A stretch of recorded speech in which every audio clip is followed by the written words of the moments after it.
everybody, it's Colleen from Denver Pascal, and this is Tobin here. Today I'm just going to give you guys a really quick little enrichment idea.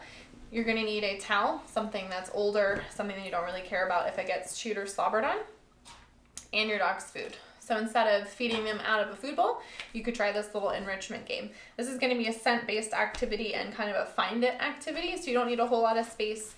And if you have a shyer dog or not very confident dog, this can be a really good enrichment game for them and confidence builder, because it's not going to make any noises or have anything that might startle them like a hard plastic toy might. So starting level would be probably just taking the towel, folding it out, and then maybe putting 1 or 2 pieces of kibble down.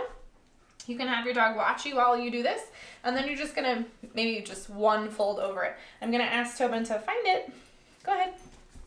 At this point, he's like, but there's food in the bowl. Go ahead, find it. Yeah, get it.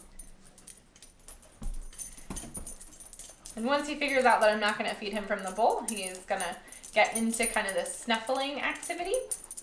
And I just did one fold, so it would hopefully be fairly simple for him to figure out where the kibble is. If your dog is pretty new to puzzles, you might even just very gently place the cookies right on top of the fold so they can pretty quickly get the food. A lot of dogs will lose interest in puzzles or not seem to have an aptitude for puzzles if we make it too hard for them. But as you can see, there's just 1 or 2 pieces of food in there, which I think he's still only gotten 1 piece. He's sniffing a lot, he's digging a lot, and I can easily up the ante here by putting some more food into some of those crevices. Usually with Tobin, I'm trying to roll it up into a tight little ball so I can get as many different levels as possible and make it as challenging as possible because he's so good at puzzles. Oh, there he got one. And so the instinct here sometimes is to show your dog where it is or point it out to them or make it almost do the game for them.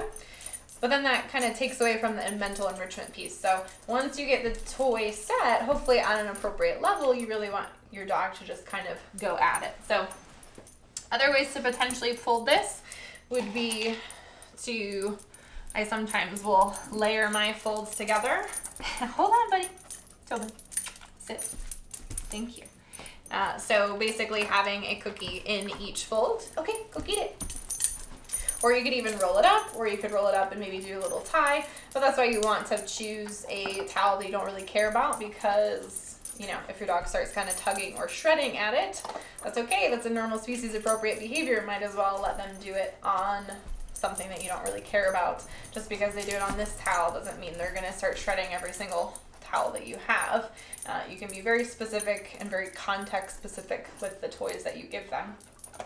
If you're too worried about it, fine, we can do a different enrichment game, but this is a really simple thing that everybody probably has in their household and something that you can do with your dog instead of feeding him out of a food bowl. So stay safe, guys. Have fun. We'll talk to you later. Did you find him? Did you find him?